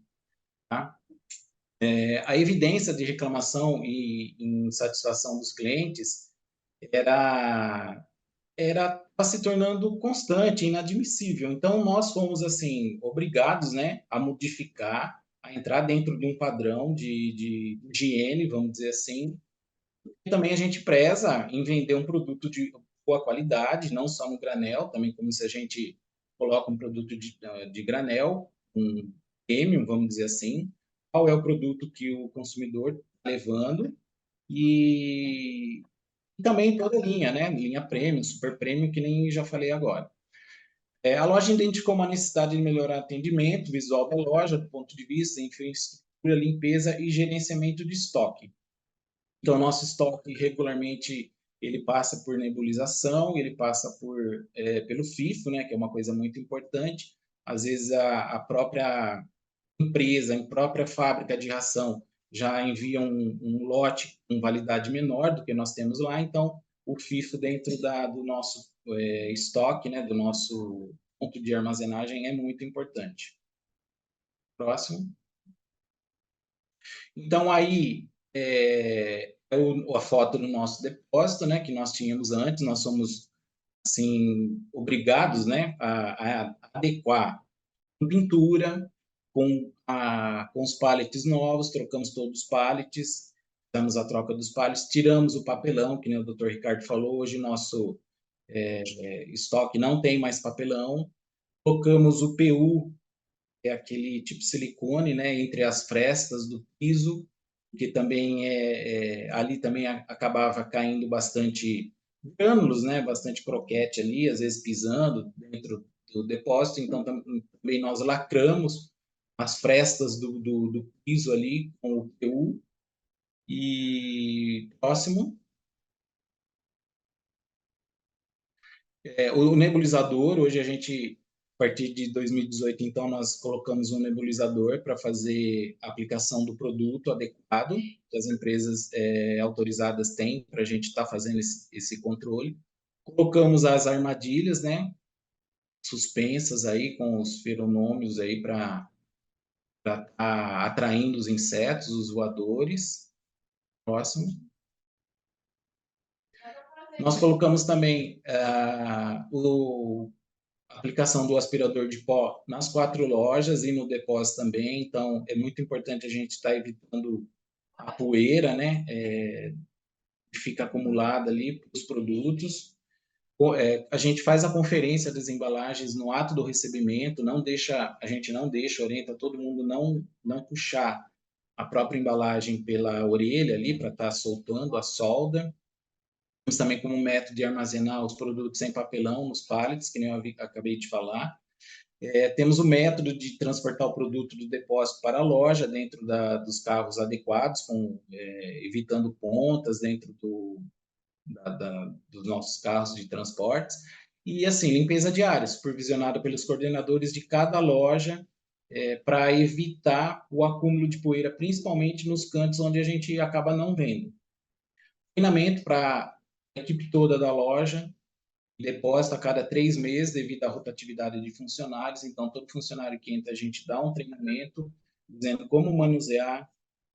É até legal, né? O está comprando o produto, saber de tudo isso, como ele vem, da onde ele vem, desde a cadeia produtiva até ele estar transportando esse produto para a casa dele. Local específico, né, para armazenamento de produtos avariados. A gente tem no CD um local lá onde a gente deixa esse produto armazenado até a retirada da fábrica. Lembrando que produto contaminado, infestado, a gente nem deixa voltar esse produto para dentro da loja. Descarte apropriado dos produtos para não levar infestação para as lojas. A gente evita ao máximo deixando o produto contaminado no CD e também nas lojas. Perfeito? Próximo slide. Esse é o nosso depósito, né? A gente deixa tudo organizado por FIFO. As embalagens de gato no fundo, que são as que menos contaminam, junto com as areias de gato. As de cães na frente. Colocamos circuladores de ar, né, ventiladores no nosso depósito, colocamos os exaustores no teto para tirar o ar quente. A nossa loja de valinhos, que segue aí também, colocamos ar-condicionado para evitar temperatura muito quente, que nem o Dr. Ricardo falou, dos 26 graus aí, então a gente deixa ela sempre bem arejada. E com isso a gente deixa um ambiente sempre limpo, organizado, né? A gente consegue ter um pet mais saudável, a gente também se preocupa com a saúde do pet, porque se a gente está vendendo um produto contaminado, com certeza o pet não vai estar saudável, e é uma cadeia, vai ser um ciclo, né? O cliente, o tutor, ele vai ficar insatisfeito e acaba não voltando para a loja. Uma vez ele fala assim, ele identifica o produto veio da nossa loja, a próxima vez da nossa loja, ele acaba não voltando. Então, a gente evita não, a gente não quer que isso aconteça. Então, a gente sempre pesa pela boa higiene desde o depósito e entrando o produto do depósito para a loja. Próximo. A conscientização geral do tema, né? Então, a gente preza que todos têm que estar envolvidos, não adianta um estar fora, a gente sabe que se o transportador, alguém lá da fábrica, até o atendente da loja não está envolvido, isso não vai funcionar. Então, para esse programa dar certo, todos têm que estar envolvidos. E assim, a gente pesa que eles entrem nesse programa de infestação. Porque o principal, logicamente, além do lucro, né, além do consumidor não estar levando esse produto para a loja, é o pet doente. A gente tem certeza de que um croquete contaminado com algumas dessas larvas aí vai dar um malefício ao pet, certo? Vale Próximo. ressaltar também, Vanderlei, que hoje o critério nosso de avaliação para recebimento das mercadorias é muito crítico, né? Então, até alguns fornecedores, entregadores, às vezes até reclamam que a gente devolve muita mercadoria, né? Então, a gente tem que ser muito criterioso. Então, cada saco que entra para o depósito, quando sai do caminhão, entra para o depósito, cada saco é analisado com rigor, né? Com todo rigor. E muitas entregas sempre têm a devolução de sacarias, como danificado. Se tiver um furo no saco, a gente não recebe. Se tiver um rasgo, um furo, qualquer coisa, ou marca das teinhas de aranha, né, das borboletinhas, qualquer coisa, não entra para o nosso depósito. Esse é um ponto importantíssimo para a gente lembrar, né? Então, o número de devoluções que a gente tem hoje é muito grande. E os fornecedores mandam o produto devolvido em bom estado, mandam de volta para a gente, né? Então, esse critério de avaliação aí tem que ser desde o início, na entrada da mercadoria para dentro das nossas lojas, para dentro do estoque, porque é a partir daí que começa o problema, né? Se ela já vem infestada, se tiver um buraquinho no saco, a partir dali começa a proliferação e a infestação do local. E aí passa de uma marca para outra e o negócio vai. Então, é muito importante isso aí. Bem lembrado, Wilson. A gente não acha justo vendendo um produto, né, mesmo se for de baixo valor, independente se for um super premium, um produto avariado. Então, o transportador, sim, começa a ser o responsável por esse nosso programa de infestação. Desde a época de 2018, antes a gente já via alguns casos aí, mas depois de 2018 que nós implementamos esse programa, a gente não aceita mais. Se a gente vê que é a maioria da sacaria, a gente devolve a carga toda, ou então, se alguns a gente faz a nota de devolução parcial, mas a gente não admite mais aquelas transportadoras que faz o furinho com o clips ou com o prego para adequar melhor no pallet, e aqueles produtos também de baixo valor com avaria, com fita, já logo lá no depósito. A gente não acha justo com a empresa de ração também, com o fabricante. Eles prezam tanto por embalagem, por qualidade, e chega no meio do transporte, o produto é avariado. Perfeito? Próximo. Bom, eu não sei se o Wilson tem mais alguma coisa para falar, mas de antemão eu gostaria de agradecer mais uma vez a participação, né? E ficamos aí honrados com o convite em estar relatando o nosso case aí para todos e espero ter agregado alguma informação. Esse trabalho ele tem que ser constante, né? Não pode fazer numa época e depois parar e recomeçar em outra época. A época que mais tem infestação de insetos, eu disse, começa na primavera, verão, onde começa o calor e umidade, chuva e calor, e a empresa deixar de fazer isso no inverno, por exemplo, e recomeçar o trabalho só quando começa a aparecer alguma praga. Esse trabalho tem que ser constante, todos os dias, o tempo todo, sendo tratado como prioridade, né? Então, é isso que eu tenho a dizer. Eu agradeço demais aí por ter sido convidado por esse evento. Obrigado. Muito bem, pessoal, muito bem. Agradeço muito, senhor Wilson, senhor Vanderlei, excelente explanação, né, desse controle todo no ponto de venda, essa conscientização que nós precisamos levar e multiplicá-la em conjunto com todas essas ações que estão sendo mencionadas. E isso é a importância realmente aí de nós fecharmos o cerco, né? Sabemos que esses contaminantes eles estão em todo local, o que vale realmente a nossa ação preventiva e a ação desse controle eficaz. Muito obrigado, viu? O Conselho agradece a participação de vocês e sucesso aí cada vez mais. Nós que agradecemos. Obrigado. Não sei se o Dr. Felipe está conosco aqui.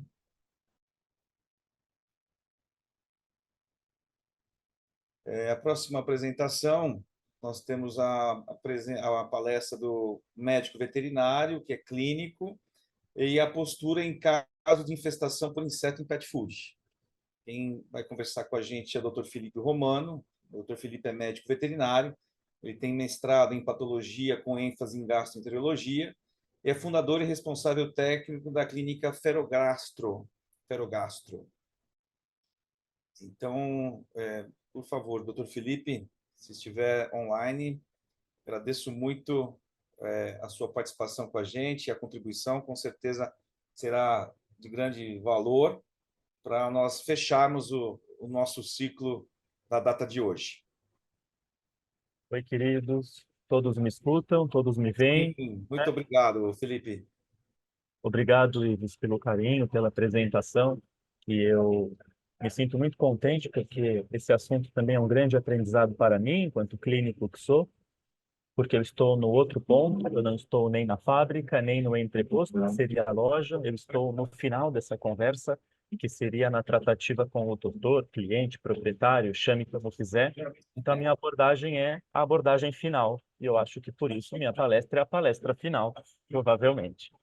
Quantos aprendizados hoje no sentido de que o entreposto é o sítio da maior problemática. Claro que a fábrica tem a sua importância, a casa do tutor também, mas de modo geral o entreposto é, no sentido da loja, a maior problemática, a maior zona de risco. Também é importante o aprendizado de que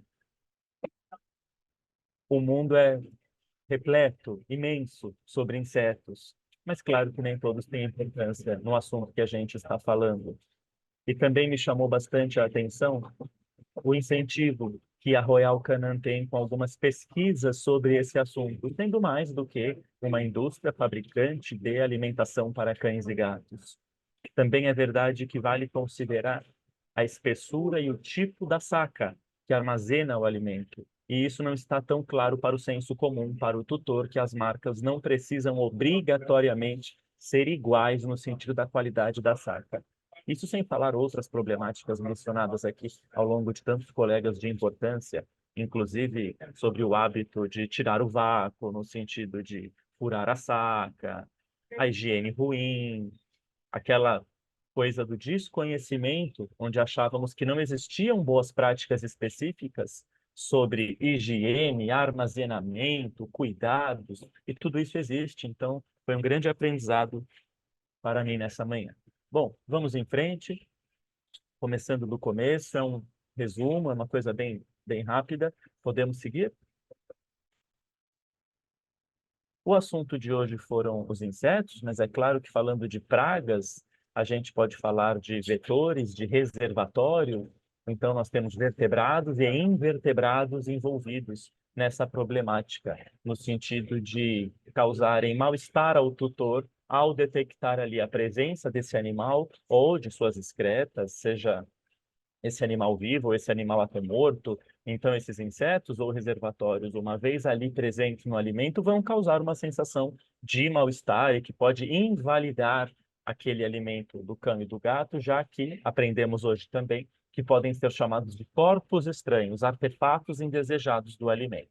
Mas também é verdade, e também nos acalma, saber que há pouca evidência científica clínica falando de uma problemática sanitária da ingestão de insetos por cães e gatos. Há pouca evidência clínica sobre isso. Claro que alguns podem ser, sim, hospedeiros intermediários de alguns patógenos, de algumas doenças, até verminóticas, protozoárias, mas há pouca correlação clínica com a detecção de insetos, seja na indústria, ou no entreposto, ou na casa do tutor. Geralmente é o entreposto a problemática, como já falamos, no sentido de impactar na saúde do cão e do gato. Podemos? A alimentação balanceada é alcançada geralmente a partir da comida industrializada, feita por médicos veterinários e ou zootecnistas, e isso corresponde à ração. E a longevidade dos animais foi alcançada, claro que com outras políticas como castração, posse responsável, vacinação, porém, sobretudo, naquilo que tange a melhorias de alimentação. Dos anos 80 para 90, houve uma grande diferença, e maior ainda dos 90 aos 2000, e já é o que impera até hoje, no sentido de que os animais comem alimento de qualidade, isso tem tudo a ver com sua longevidade, que está superando tudo aquilo que já foi visto anteriormente. Então, cães e gatos vivendo facilmente 20 anos de idade. Então, isso aqui tem a ver com alimentação balanceada. E por que falar sobre isso? Porque hoje nós podemos viver uma época de muita informação, mas pouca qualidade de informação. De muito palco por conta de redes sociais, mas de poucos bons protagonistas, se é que você me entende. Então, é importante lembrar que a alimentação não pode ser entendida como uma alimentação comercial, como uma ração, como ruim, por conta da problemática dos insetos que estamos falando hoje. A problemática existe, é questão de ação, de conscientização e todas as partes envolvidas se movimentarem. Isso não macula a importância da alimentação comercial para cães e gatos. A ração é considerada um alimento de alta segurança alimentar. A comida caseira é considerada um alimento de moderada segurança alimentar. A comida caseira crua, em uma linha chamada BARF, que é uma linha de alimentação crua para cães e gatos, que não é considerada acadêmica e nem científica, ela é considerada uma alimentação insegura em termos de doenças para animais. Então, como eu disse, eu estou ali no final da história, que é abordando o tutor com o seu animal. Muitas vezes é só um relato, é só uma queixa, é só um desabafo, no sentido de Dr. Felipe, encontrei um inseto, encontrei uma larva, encontrei o que eu acho que é cocô de rato. Mas aí é uma questão de que o tutor acha. Outras vezes é uma questão de que eu tenho certeza que não só encontrei, como meu animal ingeriu o alimento embolorado, com larvas e outros problemas. Vamos em frente. Tudo pode ser. Já falamos sobre isso, não quero ser repetitivo. Para mim, o que mais acontece é a abordagem do cliente final. E eu tento, com o pouco conhecimento que tenho no assunto, conversar sobre a armazenagem desse alimento final na casa do tutor, que ainda, dependendo da sua situação socioeconômica ou até da sua cultura, não só situação socioeconômica, ele acaba preferindo alimento a granel, ou ele faz o a granel na casa dele, então ele compra uma embalagem adequada, retira a ração dessa embalagem adequada, condiciona em potes, frascos, tigelas. Esse alimento vai também perdendo qualidade nutricional, porque vitaminas vão oxidar, e todo o problema de tirar a embalagem original do alimento. Vamos em frente.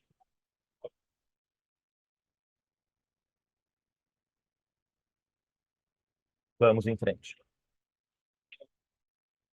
Se encontrar insetos adultos, ou larvas, ou até bolores, que são fungos filamentosos, ou até, em casos extremos, fezes de ratos nas rações, A gente precisa informar o entreposto, que é a loja, porque aprendemos hoje que, inclusive, é possível a loja séria não só contar com orientações gerais de entidades de classe ou comissões, como já aprendemos hoje sobre a comissão do Conselho Regional de São Paulo, como também pode contratar de forma privada, por ser preocupada, por ser zelosa, um serviço que coloque as boas práticas em uso. Então, será que estão sendo colocadas? E o papel do médico veterinário em um tom de elegância, em um tom de coleguismo, mas em um tom ativo nessa comunicação com o lojista. A gente recomenda descartar o alimento todo ou devolver, como já foi falado hoje, aquele artefato é um corpo estranho, não deve ser encorajado o uso para o animal. Preferir sacos de cuidado duplo ou triplo, são aqueles sacos muito revestidos. E, obviamente, conversar com o tutor, caso ele tenha culpa naquela detecção, sobre umidade, embalagem e higiene, lá na casa dele. Porque depende de como que ele encontrou essas sujidades, esses artefatos ali no alimento. Se foi assim que ele abriu o saco, se foi no 5º dia que o saco estava aberto, se foi na tigela que o cão estava comendo, que já ficou ali oferecido 2 dias e meio à vontade. Tudo isso aqui é uma questão de uma anamnese do clínico. Por favor, em frente. E se o animal ingerir a ração contaminada, lembrando que a ração é contaminada, o animal é infectado, é uma terminologia cuidadosa, então a ração contaminada, a gente suspende o alimento, informa o fabricante, o tutor tem que informar o saque, sem polemizar o que não deve ser polemizado, mas informação, alinhamento, repassar que a coisa pode não estar bem. Investigar parasitas através de exames fecais, de preferência fezes frescas, coletadas em 2 ou 3 dias diferentes, dentro de 5 dias após essa suposta ingestão do artefato, do corpo estranho alimentar, e depois de 15 dias novamente, respeitando alguns ciclos de vida de parasitas. Mas isso não é um consenso internacional. Como eu disse, uma evidência científica alta sobre o que fazer com um cão e, nossa senhora, ai meu Deus, que susto, porque ele ingeriu uma larva ou uma mosca ou um besouro, não há muita evidência de correlação patológica. Mas também não sei se é um assunto que está tendo devido rastreio epidemiológico.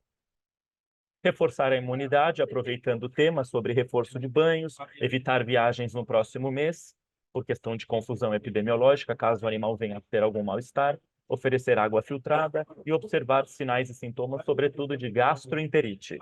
E no caso de bolores, a nossa maior preocupação é hepatite, fungos, e evitar a indução do vômito, indução da êmese. Pode parecer um alívio, mas se já há baixa evidência de uma problemática sanitária na saúde de cães e gatos na ingestão de insetos, e se a indução do vômito pode ser mal combinada, no sentido até de causar broncoaspiração e um novo problema para o animal, não é mais recomendado. Por favor.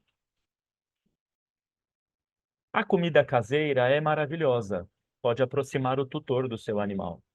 Naquela coisa da relação homem-animal, que só vem aumentando e ficando mais bonita com os anos. Mas médico veterinário tem um médico antes do veterinário. Está escrito isso no nosso diploma. Então a gente precisa entender que a relação homem-animal ela é bárbara, aliás, ela data de milhares de anos, mas é importante também dizer que a alimentação natural ideal é aquela cozida e não crua, que a alimentação natural ideal, que é tão bacana e o seu prato parece tanto com o prato do seu animal, favorece imprudências alimentares, porque os tutores cometem equívocos, são apegados, exagerados, amáveis. Então, não existe melhor nem pior. Existe o que é acadêmico e aquilo que nos dá segurança alimentar. E sobre isso, por favor, próximo, há muitas evidências científicas sobre risco de zoonoses, sobre risco de doenças que o chamado congelamento profilático não irá proteger, e sobre outros assuntos que atualmente estão nas mãos de curiosos. Por favor. E falando de verminoses, isso não é o nosso principal assunto, mas sou gastroenterologista, não posso percorrer essa conversa sem passar por isso. Isso é apenas um esboço, um resumo do que mais nós temos causando parasitismo no sentido de verminoses ou doenças protozoárias em cães e gatos. Isso aqui é o dia a dia e não associado à ingestão de insetos. Claro que vale só mencionar nesse meu final, nessa minha despedida, que tem aumentado os casos brasileiros de Trypanosoma cruzi, doenças de Chagas, onde, a princípio, o cão ele é um doente, um hospedeiro acidental, porque o parasita tem um tropismo pelo homem. Então, o barbeiro, que tem consigo Trypanosoma, um protozoário, de modo geral, é uma problemática de saúde pública humana, não de saúde pública veterinária, mas tem aumentado os casos no Brasil, sobretudo no Nordeste, talvez por questão climática, talvez por realidade sanitária, infelizmente, ou talvez por maior notificação. Mas não há ainda nenhuma ligação de detectar barbeiro ou de ingestão de barbeiro através de saca de ração sabida, induzindo doença de Chagas em cão. Foi apenas uma explanação geral por hora, onde eu esperaria mega esôfago, hepatite, líquido livre, febre, gastroenterite, inchaço abdominal, no caso de doença de Chagas canina.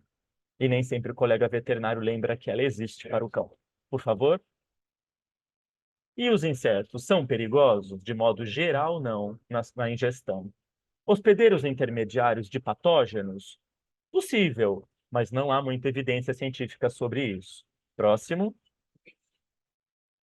Os fungos, que também não são protagonistas de hoje, costumam não ser problemas. Por isso que você come um morango e daqui a 3 horas você volta na geladeira e ele está todo embolorado. E se eu te contar um segredo, que você já sabe, o fungo já estava lá, ele não surgiu em 3 horas. Apenas as hifas, os bolores, apareceram a olho nu. Então você já comeu de ontem à noite, hoje de manhã, um monte de fungo no morango. Como você tem isso também na laranja, como você tem isso também no pão de forma. Estou dizendo que a ingestão de fungos, de bolores, sobretudo esses ambientais, esses superficiais que eu me refiro a superfícies ambientais, eles têm pouca importância patológica, ou quase nenhuma. O problema é a ingestão de toxinas. E poucos fungos, como aflatoxinas, isso aqui é problemático, no sentido de hepatite. Mas também a questão costuma ser de mau acondicionamento na casa do tutor. E isso aqui foi visto bastante na época da Covid, quando achávamos que nosso final seria um final humano apocalíptico e fatalista, e algumas pessoas acumularam alimento por 6 meses em casa.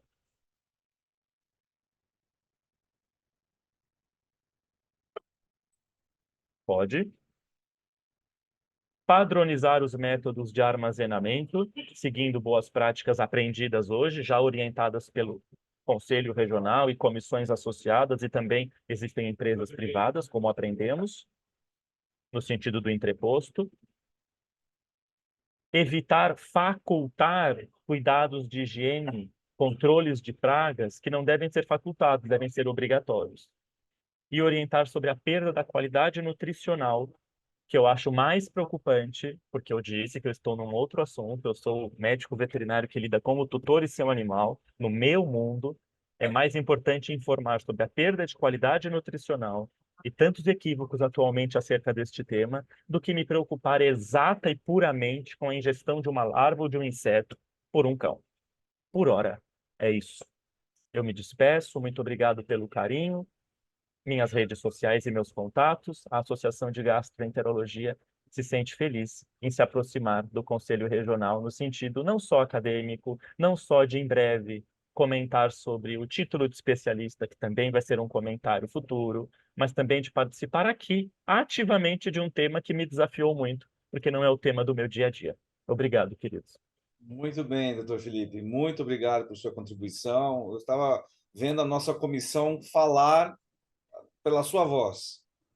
Exatamente isso, né? É toda essa responsabilidade que nós, como profissionais, temos, assumir o nosso papel realmente de orientar, em todos os sentidos, os animais. Então, pessoal, infelizmente, com o avançar da hora, nós teremos que encerrar, mas aqui no chat foi colocado que, em breve, todas as perguntas serão respondidas, tá? Com os nossos especialistas aqui, que estiveram com essa maravilhosa contribuição hoje. Eu, particularmente, muito satisfeito com o nosso evento, com o conteúdo apresentado. Parabéns a todos, parabéns ao nosso pessoal de assessoria, né, que nos deu toda essa base aqui para a gente poder estar conectado com vocês hoje. Agradeço imensamente todos os colegas presentes aqui na nossa sala. Chegamos aí a quase 150 participantes nesse evento nessa manhã de quinta-feira. Muito, muito obrigado em meu nome, em nome da Comissão de Nutrição Animal do Conselho Regional de Medicina Veterinária do Estado de São Paulo, e em nome da diretoria do Conselho também. Então, mais uma vez, o Conselho é de todos, o Conselho está para todos. Vamos fazer juntos esse Conselho, fazer funcionar e colocar a nossa profissão exatamente no topo que ela precisa estar junto à sociedade. Muito obrigado, parabéns a todos, tenham um bom dia, uma boa continuação de semana. Um abraço fraterno.